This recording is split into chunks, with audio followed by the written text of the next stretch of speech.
Hello guys, welcome back to the channel. In today's video we'll be looking at the part 2 of the video I posted, is it yesterday? Yes, yesterday, on the Efsane platform.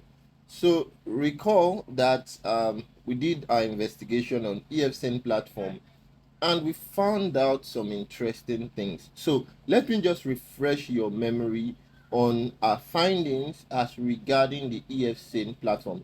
And the goal of this video really is to go over the response we got from SEC, because remember I told you that we reached out to the US Securities and Exchange Commission and we inquired about Efsane platform and they responded to Drillabyte. So let's see what they responded to one of our staff and that did the inquiry and all, right? But yesterday I made the part 1 of this video and I told you all that the reason we reach out to SEC was based on the fact that if you look at the Efsane website right now that I'm currently on, if you go at the bottom, you see that they claim to have SEC, and on their SEC certificate, on their SEC certification, if you zoom in closely, you will see that they have broker and investment advisor. So their SEC certification, in our opinion, is actually allegedly doctored, right? And that's what we're saying. And the reason we're saying this is because if you go over yesterday's video, we asked them specifically if they were a broker, but I mean the response was very clear, they're not a broker. Let me just quickly show you the response from yesterday. So this part, you will see that it says, to clarify, we are not involved in fund custody, investment decision, or financial intermediation, right? So they're definitely not a broker, but I mean, we're seeing activities that only a broker would typically perform on the ESM platform.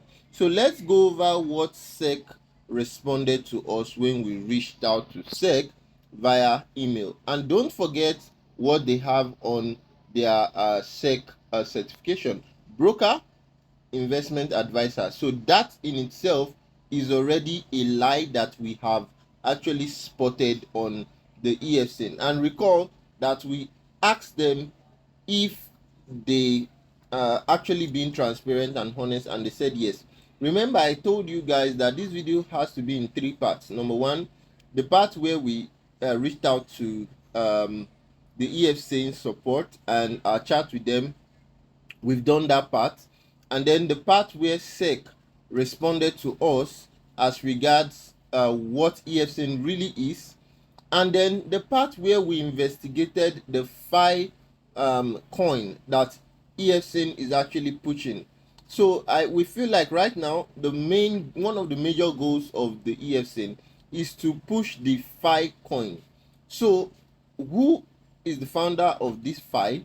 Who is the team behind it? We'll go over this because we have carried out all the investigation, but we don't want our videos to be too long, because if we jam pack all the investigations into one video, then you have almost an hour long video, and a lot of people may not want to watch videos that long. So let's look at SEC's response today. Yeah, so you can see we reached out to SEC just to be sure that it's the correct email. You can see that this is SEC's email, help@sec.gov, and this is official SEC email. You can verify for yourself. So look at it. It says, "Dear John Craig, thank you for contacting the US Securities and Exchange Commission, SEC. You seek information about the registration of Efsane Wealth Management Consulting Limited, Efsane Wealth." And that is the exact name that we just copied from the Efsane SEC certification, and we reached out to US SEC to verify this. And this is what they said, right? "Please note that Efsane Wealth is not registered with the SEC as a broker dealer or investment advisor." You see? So they're telling you that Efsane Wealth is not registered with the SEC as a broker dealer or investment advisor, it appears that a company by that name recently filed a form ADV to become an exempt reporting advisor. Can you see that, guys? So look at it, says see this website, right? And I'll link this website, everything to you. I'll link this particular URL that SEC told us to check out, and we'll see what's there. Now, it goes on further to explain that exempt reporting advisors are investment advisors that are not required to register as investment advisors because they rely on certain exemptions from registration under section 2031 and 203M of the Investment Advisors Act of 1940 and related rules. Certain state securities regulatory authorities have similar exemptions based on state statutes or regulations. An exempt reporting advisor is required to file a report using Form ADV but does not complete all items contained in Form ADV that a registered advisor must complete. So they are not even a broker, they are not even an advisor. You need to understand this.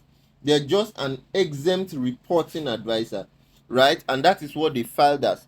And from our investigation, an exempt reporting advisor, as you can see, based on what SEC has said, can actually omit some important sections of the ADV form which a typical advisor needs to fill.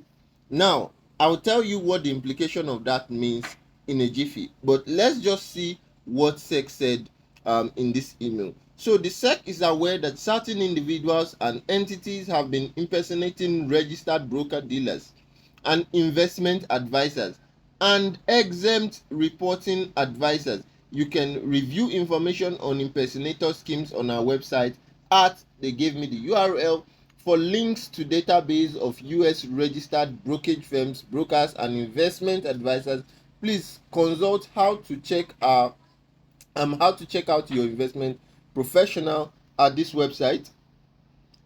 Be aware that impersonators may copy genuine information about an investment professional the investment professional they are impersonating, including the registration number and information about employment history and credential. If you have a concern about Efsane Wealth, please provide a written description of your concerns directly to the office. You may send the information directly by email at help@sec.gov or by fax at this fax number. You can report suspected securities fraud or wrongdoings directly to the SEC tips, complaints and referral portal online at this. Please provide a detailed description of the events or circumstances giving rise to your complaint, including who was involved in the conduct and how, why, and when the conduct occurred, including the amount of money that was lost. If available, please also include contact information for any individual or company you mention in the tip or complaint, including their full names, mail and email addresses, telephone numbers, and links to any relevant website. Additional information about submitting a TCR can be found at this website. Sincerely, Office of Investor Education and Advocacy, U.S. Securities and Exchange Commission. So you can see for yourself, this is what we got from US SEC, and based on this, you already know where this is headed, right? We are going to do a follow-up email definitely to register several complaints about the platform. Number one, you're carrying out brokerage activities, right, and investment activities. That is to say, you go on this platform that is not even a broker and you are able to carry out exchange, right? So you are able to convert the gems you earn on the platform to Phi. And even before now, I don't know if they've stopped it, you could even convert to USDT and other crypto currencies, right? So that is already a red flag. They're not registered with SEC, please. So don't get it twisted, right? Some of these organizations,